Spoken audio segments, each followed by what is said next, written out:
el centro del país. Hoy amanecemos con una nota muy importante que tiene que ver con lo que México destina a un rubro muy sensible. Yo diría que de los tres rubros que tiene el Estado la obligación, uno de ellos, entre los más importantes, está el de la salud. ¿Qué es lo que se dice? ¿Cómo es que se gasta? ¿De qué manera? ¿Cuáles son las prioridades? Y hay métricas mundiales para conocer esto. Y la nota que destaca hoy Reforma y que he visto en varios análisis que se han hecho ya en medios internacionales, la OCDE es lugar donde más de 30 naciones, pues sí, se comparan, y es mejor compararnos con esas naciones, con esas métricas, con esa manera de estudiar lo que está ocurriendo en muchos sentidos, en educación, en competitividad, en equilibrio de finanzas públicas y en el sector salud, por supuesto. Esto destaca, entre otros, que México gasta poco y gasta mal. Y cuando nos comparamos con países, aquí hay rubros que dice que gastamos en promedio 10,000 pesos, cuando hay otras naciones que gastan 60,000. Y por ejemplo, nos gusta tanto compararnos, o al gobierno le gusta tanto compararse con Dinamarca, ellos gastan hasta 90,000 por persona, por ciudadano. En la línea telefónica se encuentra, y me da mucho gusto poder saludar a Alejandro Macías, infectólogo y excomisionado antiinfluenza, en la línea telefónica. Doctor, ¿cómo estás? Muy buenas tardes. Hola Jaime, me da gusto estar con su auditorio. Bien, buenas tardes. Igualmente, doctor, ¿cómo y de qué manera podríamos evaluar lo que hoy dice la OCDE y la manera en la cual México está gastando sus recursos públicos en salud? Sí, Jaime, mira, las cosas pasan por algo. México es de los países que tuvo peores resultados, digamos, con la pandemia de COVID-19, porque no teníamos un buen sistema de salud. ¿Y por qué no lo tenemos? Pues para empezar, porque invertimos muy poquito en salud. Y eso poquito que invertimos, pues no lo gastamos bien, ¿verdad? Hay que decir una métrica, por ejemplo, el mínimo que señala la Organización Mundial de la Salud, señala que los países deben gastar en salud pública, como decías al principio, es una de las funciones más importantes del gobierno, al menos el 6% del equivalente del Producto Interno Bruto. México gasta 3% o un poco menos, y luego de ese 3%, algún porcentaje de repente no se ejerce y hay que devolverlo a la tesorería. Entonces, con esa inversión tan pobre, pues no se puede esperar mucho más. ¿Cómo deberíamos estar gastando entonces? ¿De qué manera podríamos, más allá de lo político, destinar recursos necesarios para temas tan sensibles como son la salud, doctor? Sí, mira, primero tener un sistema primario de atención, o sea que cuando tú estés enfermo vayas a ver a un doctor, preferentemente de una institución, porque la gente en México, como ya el gobierno, el Estado, y no es nada más de cosa de esta administración, viene cargándose ya eso. La gente ya no se atiende en las instituciones, ya es menos cada vez. La gente ya prefiere ir a los consultorios anexos a farmacias, que hacen una labor sin duda, pero ahí no hay regulación. Ahí pueden privilegiar el venderte medicina. No siempre, pero la verdad es que así ocurre con frecuencia. Entonces no tenemos un sistema primero de atención. El sistema secundario, que ya son los hospitales, y terciario de la especialidad, también está en condiciones deplorables. Los hospitales están en condiciones de desabasto, de falta de mantenimiento, pocas camas, no tenemos terapias intensivas, por ejemplo, no tenemos una buena infraestructura nacional por ejemplo, para pruebas de laboratorio. Hay muchísimo que hacer, porque la cosa está muy mal. Me vienen a la mente tres grandes cambios en los últimos al menos 10 años. La creación del Seguro Popular, su desaparición y la creación del INSABI, su desaparición y la creación del IMSS Bienestar. ¿Ninguno de esos cambios ha ido en el sentido correcto o ha sido lo suficientemente robusto, doctor? Mira, a mi parecer no es correcto lo que está pasando. Primero, la salud, los servicios de salud se están centralizando cada vez más, cuando lo recomendable es descentralizarlos.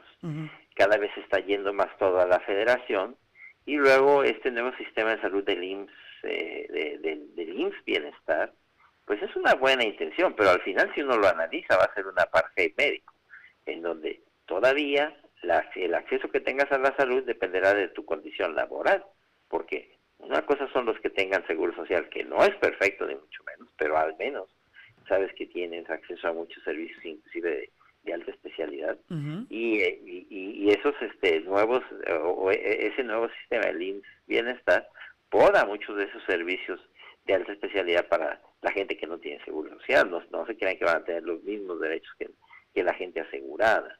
Entonces, mira, yo ahora que vienen las campañas políticas, lo que digo es, pues hay muchas propuestas que van a hacer esto, que van a hacer aquello, del oficialismo o de la oposición, qué sé yo. Pero mientras alguien no diga, miren, ya vamos a gastar más en salud, vamos a gastar tanto, la verdad que todo puede ser muy romántico, o te pueden bajar del cielo y las estrellas, pero mientras no nos aseguren que van a invertir más en salud, todo lo demás son palabras, ¿eh? Me imagino. Doctor, y teniendo también a disposición ya en este momento tanta información sobre de qué nos enfermamos, por qué nos enfermamos los mexicanos, podría también existir una muy buena disposición de recursos para mantener información y también tener una muy buena base de medicina preventiva, ¿no? Y que no terminemos a los 60, 70 años con diabetes, con problemas cardíacos, con todo esto que nos termina por ocurrir porque no nos informamos a tiempo o porque no nos informaron a tiempo.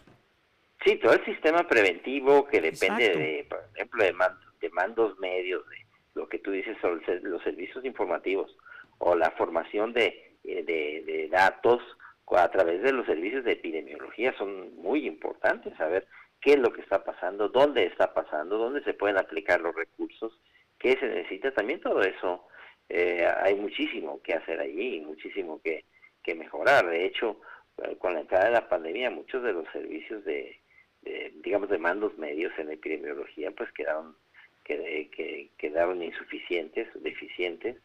También hay muchísimo que trabajar en la medicina preventiva, que por cierto, por ejemplo, cuando la gente va a atenderse a los consultorios anexos a farmacias, que ya es parte del sistema primario de atención en México, nos guste o no nos guste, pues ahí se atiende muy poco la prevención, ¿eh? Ahí lo que se Claro. trata es resolverte lo que llevas en ese momento, pero nadie está hablando, como tú comentas, de cómo lo vamos a hacer para...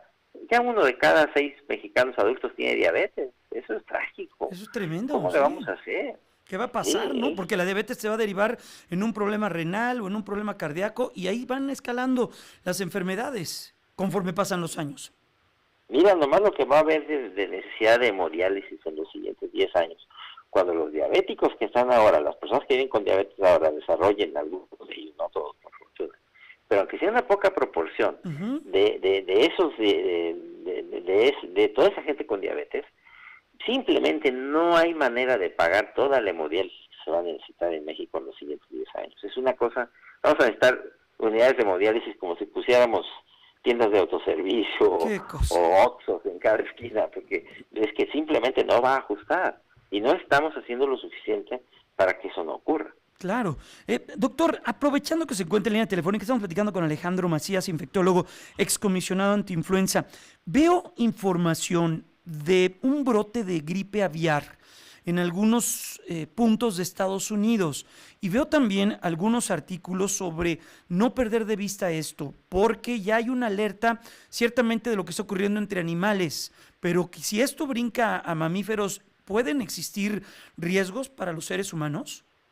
Sí, por supuesto. De hecho, una de las cosas que más lastima es que por falta de preparación la pandemia nos pasó una factura muy alta. El problema es que no estamos aprendiendo, no estamos, digamos, por lo menos pensando qué vamos a hacer, porque si entra otra pandemia que va a entrar tarde o temprano, eso nadie lo dude, nos va a tomar con las mismas deficiencias que esta o peores.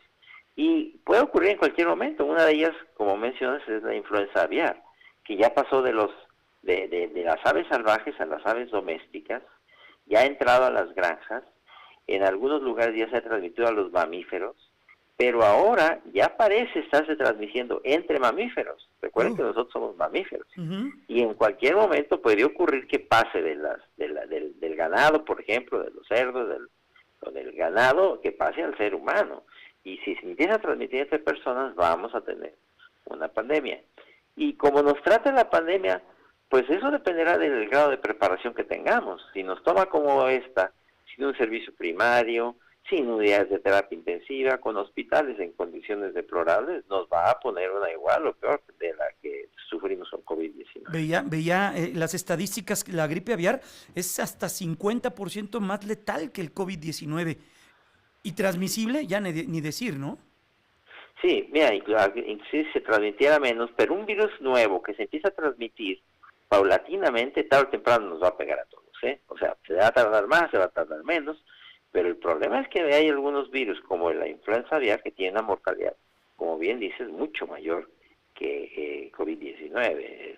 Fíjense, COVID-19 fue una desgracia y sin embargo mató a menos del 1% de la población. Perfectamente puede haber un virus que mate al 5 al 10% de la población. Híjole, la pandemia. 5 cosa. o 10 veces más grande que la que estamos viendo en este momento. Pero eso ocurrirá también si no estamos preparados, ¿eh? Claro. Pues doctor, siempre es un gusto poder platicar con usted y vamos a ver qué respuesta tiene el gobierno mexicano sobre esto que conocimos el día de hoy de la OCDE. Cuídese mucho, doctor. Abrazo grande. Sí. Gusto estar con su auditorio. Igualmente, hasta pronto. Es el doctor Alejandro Macías, infectólogo, excomisionado antiinfluenza en México. Vamos a la pausa comercial, 5 de la tarde con 35 minutos. Vamos a hablar más de lo que está ocurriendo